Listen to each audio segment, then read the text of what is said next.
Je m'appelle Simon Buisson, je suis réalisateur, interactif on pourrait dire, parce que je viens ici à Toulouse aujourd'hui pour présenter un film qui est sorti en 2015, donc il y a 3 ans, qui s'appelle Way or Die sur les week-ends d'intégration. Et voilà, je suis ravi d'être à Tomorrow Stories avec vous aujourd'hui. C'est passionnant et c'est surtout passionnant parce qu'en fait il y en a assez peu de festivals vraiment dédiés au format interactif. Moi comme c'est un peu ma paroisse, je suis ravi qu'il y ait des événements comme ça qui se posent ces questions. Et voilà, c'est très bien. Et le groupe des filles qui mettent en place le festival sont vraiment super. Par exemple, là, moi, j'ai ce film interactif qui est sorti depuis 3 ans, qui se regarde. Vous êtes seul devant l'ordi pour le regarder. Et Tomorrow Stories, ils ont développé spécifiquement un programme qui permet à une salle entière d'interagir sur le film, quoi. Donc, c'est sûr que je ne viens pas juste pour remontrer, comme je l'ai souvent fait, mon film interactif. Je viens pour le même mois le redécouvrir grâce à leur système et la projection après. Donc je ne peux pas encore dire si ça va marcher, mais en tout cas, je suis hyper intéressé par ces propositions, quoi. Pour le dispositif, c'est vrai que j'écoutais Annelise Vieildan, donc, qui est une des organisatrices du festival tout à l'heure, qui disait quand elle a fait sa formation, elle s'est intéressée à tous les cinéastes qui existaient, quoi, et elle s'est dit en les écoutant, mais il n'y a plus rien à faire, ils ont déjà tout fait, quoi. Donc elle, c'est un peu comme ça qu'elle s'est dit, c'est pour ça que je veux travailler plutôt dans la réalité virtuelle, l'interactif, etc. Et je la rejoins complètement. Moi, c'est un peu la réflexion que j'ai eue. Je me suis dit, si quitte à faire du cinéma et à me poser ces questions, autant essayer. Je pense que c'est un peu l'obsession de n'importe quel cinéaste ou auteur, d'essayer de renouveler le genre, d'inventer des nouvelles choses. Et forcément, avec l'ère de l'informatique et de la technologie, adjoint au cinéma, on se dit, attends, on regarde les deux et on se dit, il y a un truc à faire, quoi. Donc moi, j'ai fait la FEMIS, donc voilà, j'ai une vraie formation un peu de cinéaste. Et depuis ce moment-là, pendant mon école, je finançais mes études en faisant des sites internet. Et en fait, à la sortie d'école, j'ai fait des documentaires interactifs, c'est-à-dire donc des documentaires où il y avait un type reportage classique, où voilà, on choisit un thème, un sujet et on le décortique. Mais l'idée était de le visionner de façon interactive et donc de laisser aux spectateurs une possibilité de durée, de choix, de rythme. Et donc en fait, chaque spectateur avait la possibilité de voir son propre film et de faire ses propres choix, quoi. Et d'année en année, je suis passé dans la fiction petit à petit. Et donc j'ai fait Way or Die, qui a été ma première fiction interactive, où je me suis dit, c'était à une soirée, en fait, un anniversaire d'un pote. Et c'était il y a 6-7 ans, donc c'était un peu le début quand même, de l'explosion des téléphones portables, quoi. Et au moment du gâteau, tout le monde filmait, avec des petits groupes un peu partout. Et je me suis dit, tiens, ce serait juste drôle de récupérer ces images et de les mettre sur une timeline, mais de permettre aux spectateurs de passer d'un point de vue à l'autre, quoi. En se disant, il y a forcément des gens qui sont en train de dire un truc hypocrite sur la fille dont c'est l'anniversaire, il y en a d'autres qui sont en train de faire des blagues. Donc je me suis dit, chacun pourrait se faire son film de ce moment-là, quoi. Et après, il a fallu choisir le sujet. Ça pouvait pas être. D'abord, je l'ai écrit en faisant un anniversaire, mais l'enjeu n'était pas assez fort. Et quand je suis tombé j'ai vu passer des actus sur des week-ends d'intégration avec des mômes qui soit accidentés, soit gravement blessés, soit même tués pendant leur week-end d'intégration. Et je me dis, mais voilà l'arène parfaite pour faire un film là-dessus. Et donc le point de départ, c'était ça, un corps qui est retrouvé dans un étang à côté d'un domaine.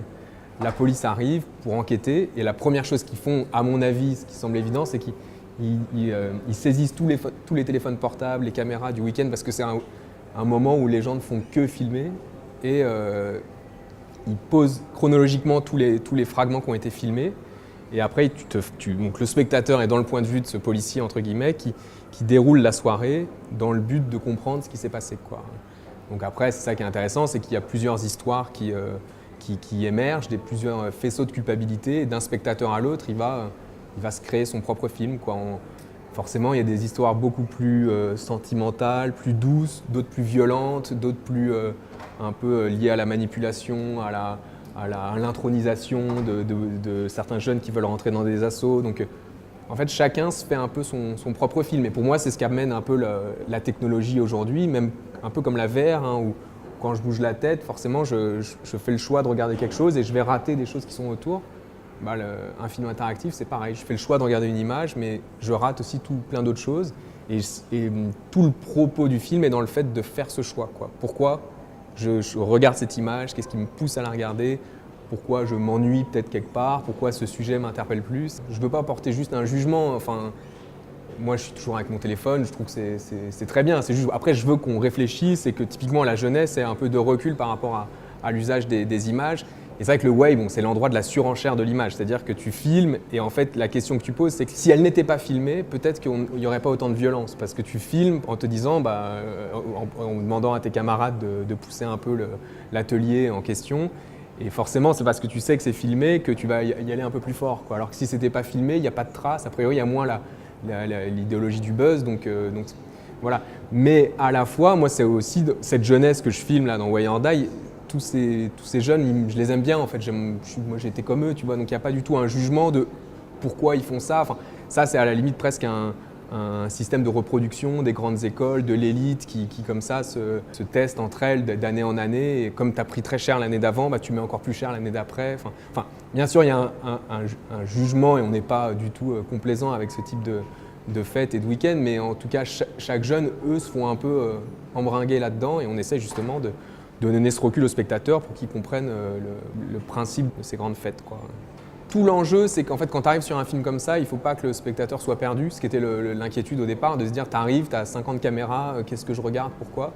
Donc si tu regardes bien le film, au début, c'est très simple, tu as très peu de caméras, on met en place un peu tous les personnages, donc très vite, on comprend qui sont entre guillemets, les trois protagonistes sur qui on va faire planer le doute.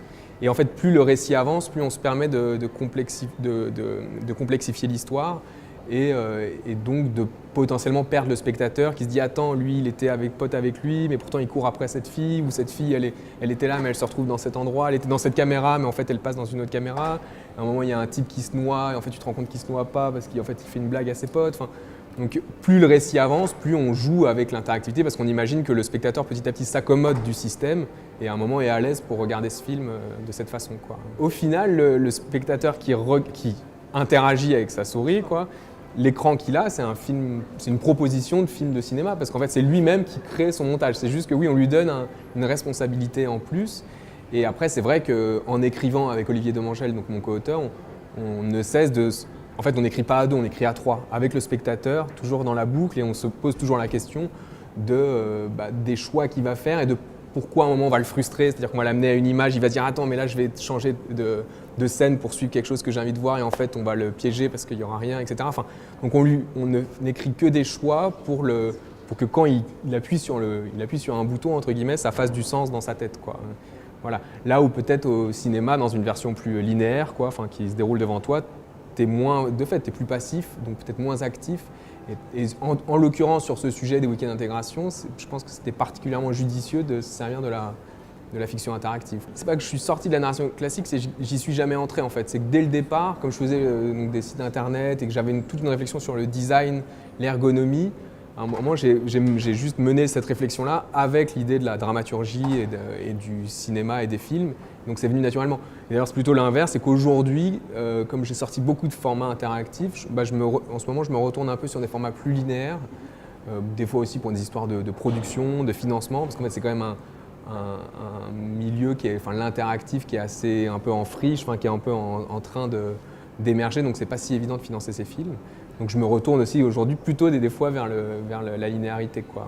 Alors c'est vraiment comme un film traditionnel où tu as ton producteur, tu vises un diffuseur, après tu te fais aider par le CNC, les régions, etc. Donc c'est exactement le même principe, si ce n'est peut-être plus difficile à financer parce que c'est plus nouveau, qu'il faut convaincre, je veux dire, c'est un peu comme si tu arrivais avec un film et qu'en plus tu disais mais j'ai aussi construit une salle de cinéma, quoi. C'est-à-dire que donc il faut convaincre doublement, quoi. Donc en fait le secret, c'est pas un secret, mais c'est tu es obligé de prototyper le plus possible pour quand tu arrives à un diffuseur en lui proposant ton histoire, il est déjà presque un petit teaser qui est déjà fonctionnel, qui lui permet de tester le site. Et pour Way or Die, c'était évident parce que je pense qu'en en parlant juste et en disant aux gens vous allez pouvoir passer d'un point de vue à l'autre en temps réel, tant que tu n'as pas testé, entre guillemets, tu n'y crois pas, quoi.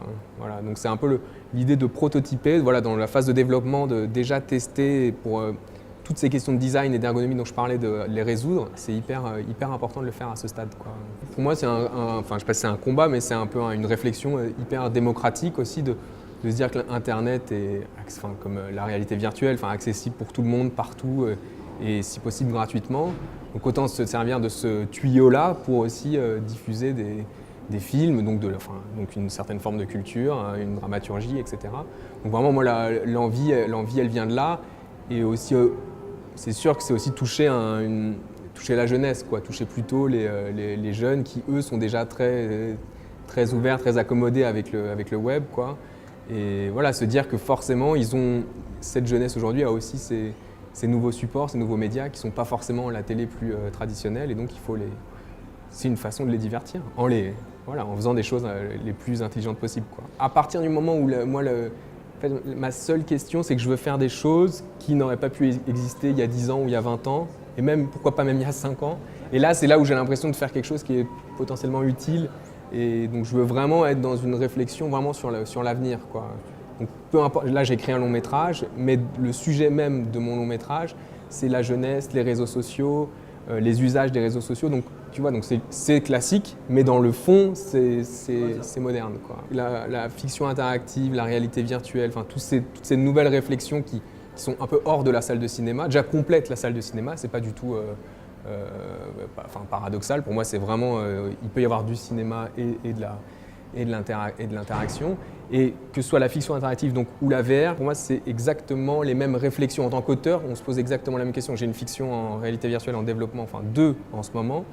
Et on ne fait que de se dire comment on va orienter le spectateur, on va lui faire des choix qui vont le faire réfléchir sur ce qu'il est en train de voir, comment il va voir des choses mais rater plein d'autres choses, comment l'inciter à regarder des choses alors qu'on fait d'autres choses dans son dos. Donc toute cette réflexion est exactement la même que j'ai menée avec mes autres fictions interactives. Et voilà, donc pour moi, c'est un peu une nouvelle ère. Et voilà, un festival comme Tomorrow Stories est vraiment là pour mettre en valeur ces nouvelles réflexions, quoi.